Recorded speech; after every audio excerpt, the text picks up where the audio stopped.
Good morning.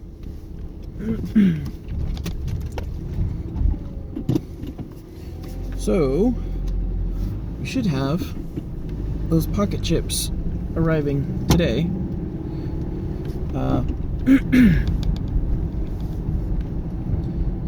And they were supposed to be scheduled the other day. I don't know what happened with it. But whatever. USPS tracking is all screwed up right now. But it should arrive today. And knowing that they were going to arrive a couple days ago, or expecting rather that they were going to arrive, and knowing that they are going to arrive today, my thought has been on what I am going to do with them. You know, aside from play with them. Like, yesterday I was thinking about my workflow and like things I was doing and trying to keep track of, and I was like, okay, but like, how does the pocket chip, how does an isolated, fully handheld, or fully Linux handheld device fit into what I have now, or what I'm doing now? And I wasn't really sure. I knew there were bits that I could put together, but it still kind of defeats the purpose of the device, to, you know, connect it to everything and get everything running on it. Well, not really. I mean, it's not actively monitoring you, but whatever. So, answer kind of came up this morning. I woke up at like 3 a.m. this morning with a weird dream and weird idea in my head, and I got up and looked at my watch, my normal dumb watch.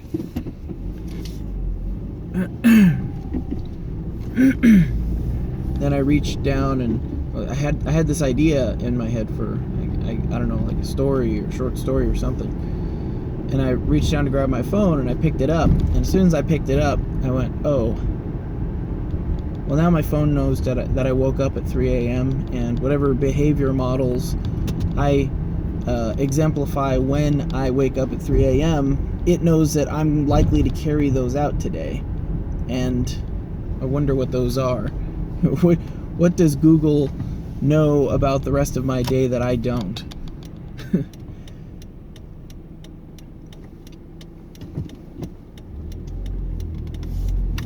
So I put the phone down, and then I thought about it being a mic and listening to when I was snoring, and picked it up and put it in the other room. And then I took the phone that I isolated on the network, that I de-Googleified. I took an old cell phone that I had that had a broken screen but still works, and I blocked the MAC address from any internet access, so it can talk on the network. I wiped the phone, and I didn't activate it. So it's just Wi-Fi only. It's on airplane mode otherwise. And on the Wi-Fi, it is not allowed any type of internet access. So any internet access that I want to achieve with that device has to be forwarded through some other device, tunneled through another device to, you know, one specific destination. And I could probably block it so that it only has access to my server, but you know, I'll bounce through another box. It doesn't make a difference. So I had a phone, or rather a display, I guess at that point. I had a display that was connected to, well, it was bouncing through another box to get to my server. It was bouncing through a Raspberry Pi to get to my server. But I was on my server, and my server had all the connection points on it, and all my notes and my to-do list and stuff like that, and I was recording, updating through there. Also, funny story, true story, I actually have that Raspberry Pi is functioning as a bounce device. I have a Bluetooth keyboard synced to the Raspberry Pi, but I don't have a display. The Raspberry Pi runs headless. So the Bluetooth keyboard connects to the Raspberry Pi, and I just leave the Raspberry Pi at an open terminal to my server on my status session. And on the status session, I know where everything is. So I can do data entry and update my to-do items and add notes, take notes on a completely headless server, on a completely headless Raspberry Pi, just typing straight into a Bluetooth keyboard, which is kind of silly, but whatever. But in this case, I was using a cell phone to... the easiest way to say it is I was using the cell phone as a wireless device to view the Raspberry Pi, and I was using the keyboard as a wireless device to type into the Raspberry Pi. So I was sitting at the counter in the kitchen with a keyboard and a phone, and I was typing into and looking at looking at a different device, a device in the other room. It's just kind of weird. Also, bananas. For alternative ergonomic positions and phone stands, bananas. Bananas have banana skins. Banana peels have like the right amount of tension on them so that the phone sticks to them. A smooth phone sticks to them. And then I put one on the front of the keyboard, like under the space bar, so it raised up, and I was typing at a downward angle like this because the countertop wasn't exactly where my my standing desk would be. So I'm like, there's always ergonomics in the banana stand. So I was typing into a Raspberry Pi with a Bluetooth keyboard and looking at my results on a phone that was connected basically to the Raspberry Pi. I could draw a diagram, but it wouldn't help. That's basically what I was doing. And I was writing all this stuff out, and as I'm writing it out, I hit :W to write out my file. So I write out my file, and as soon as I write out my file, I realize that Dropbox is syncing this. So Dropbox syncs all this information, and Dropbox, actively syncs and tracks any file access and stuff like that. So Dropbox knew I was awake and, for all intents and purposes, knew what I was typing or how I was typing or whatever. So Dropbox had that. But at least my thoughts were on my server, and my server is a cloud-hosted server. So who knows? So for the most part, or at least in some small part, my thoughts were my own for a while, perhaps. I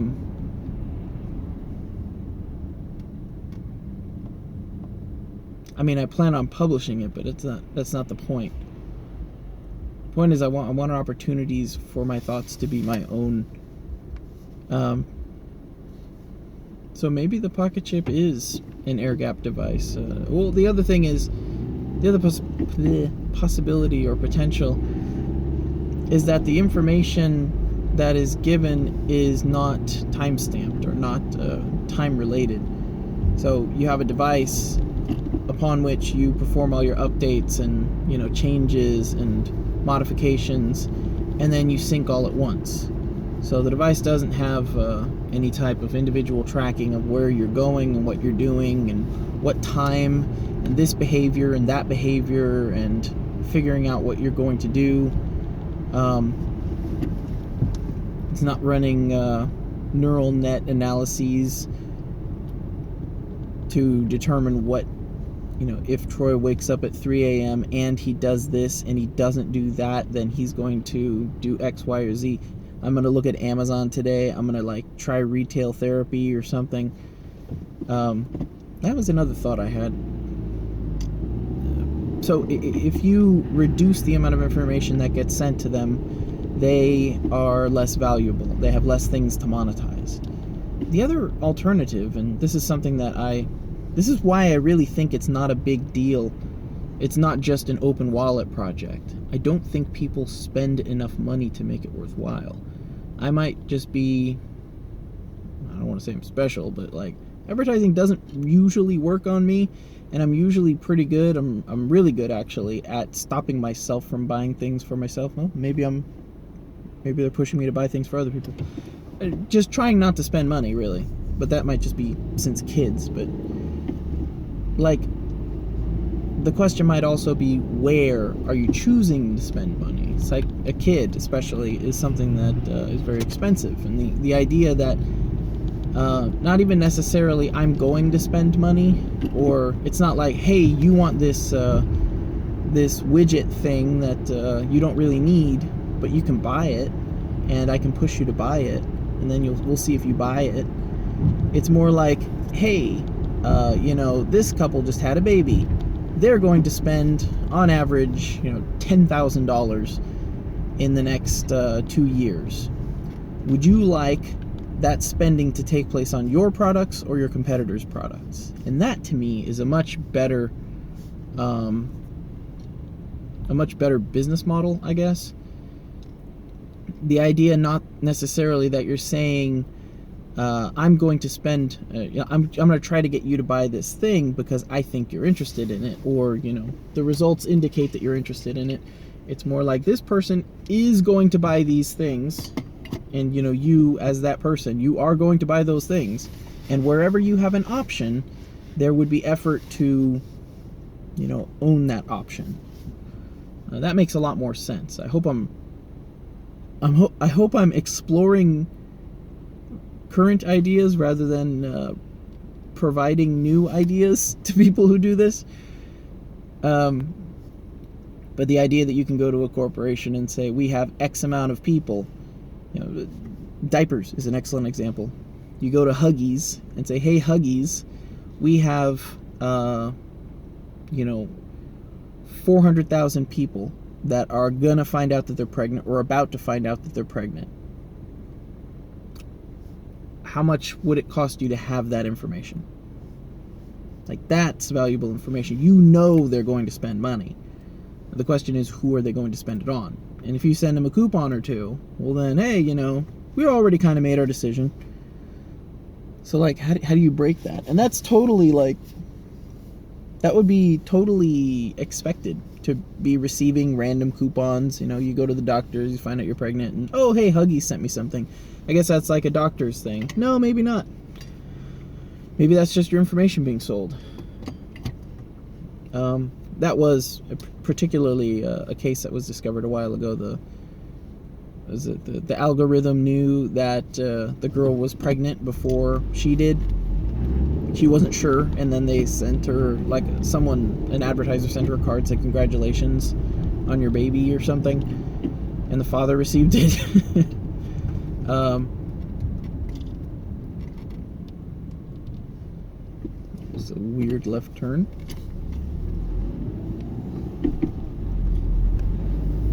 So the idea is, you know, and again, I'm not sure any of this is particularly terrible. I don't like being bought and sold like a commodity. This is, again, speculation. If that is, in fact, what is... Because I can't say that it's speculation, actually.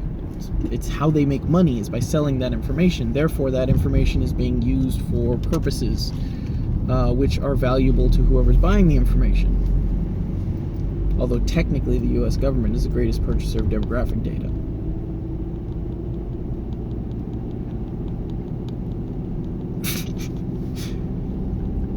Yeah.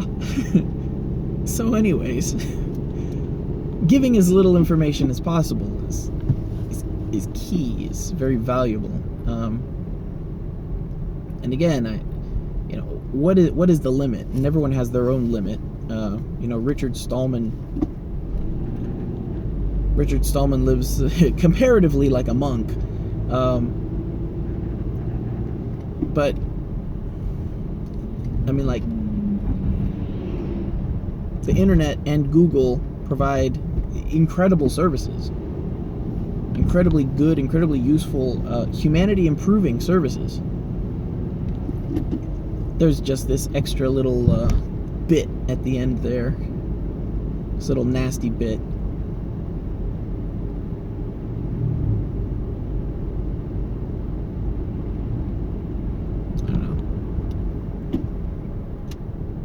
Pretty sure DuckDuckGo uses it, or anonymizes search results that it processes through Google to some extent. So you get some Google response or some Google results through there, which are usually good, although, I don't know, everything seems suspect at this point. It's very strange. So what is the pertinent information? What is the valuable information? And how can you deny that? In the case of someone, a couple being pregnant, they're going to a doctor, and the doctor is like, that information is going to be sold. That's not a question.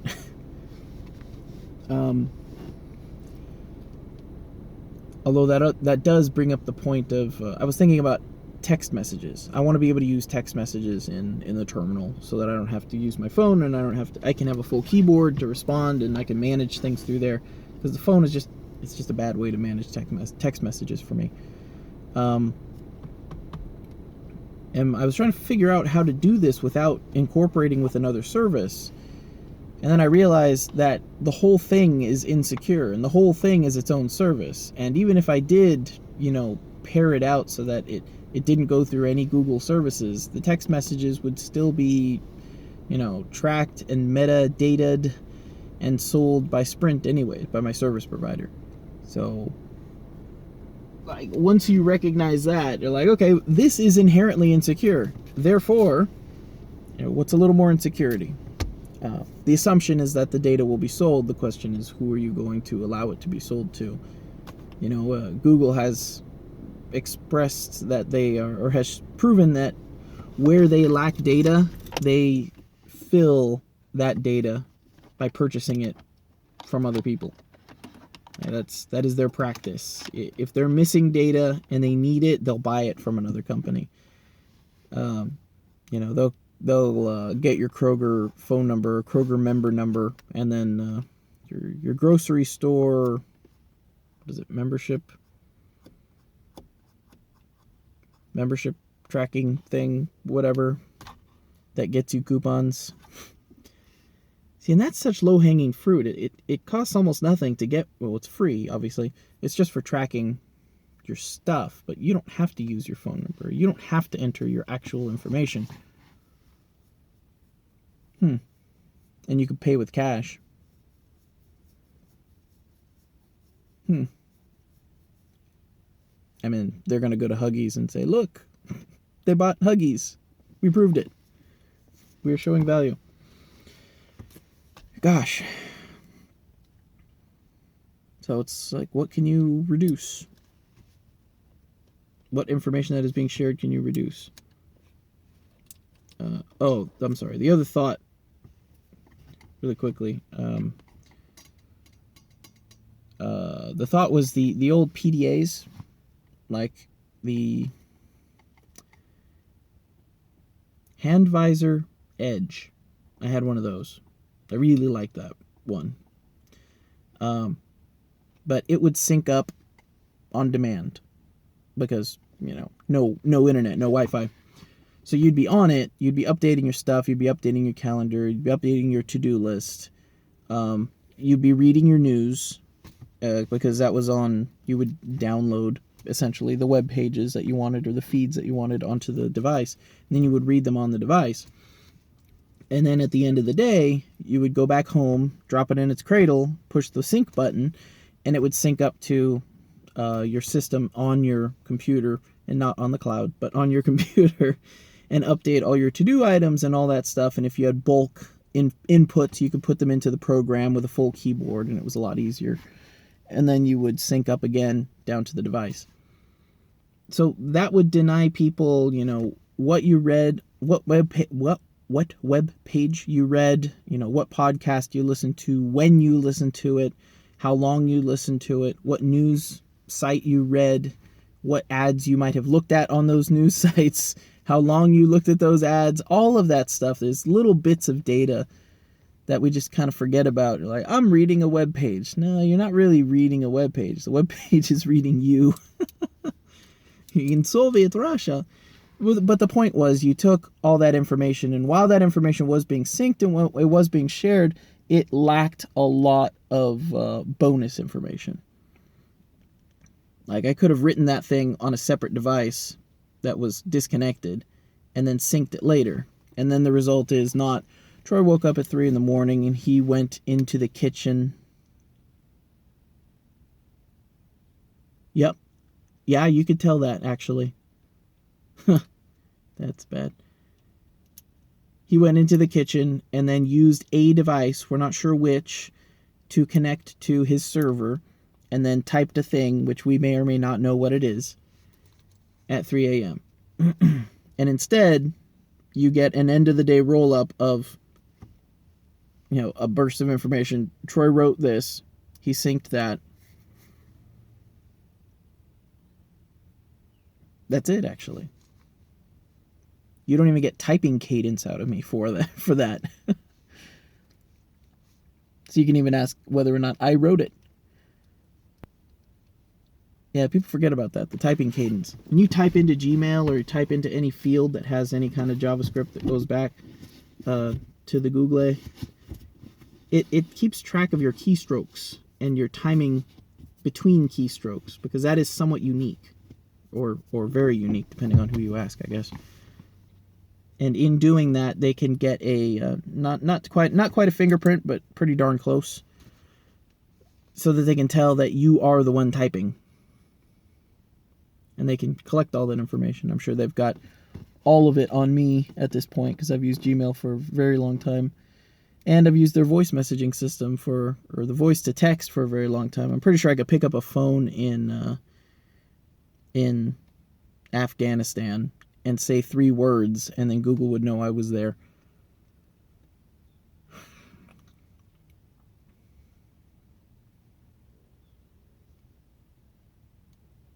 Not much more to say than that.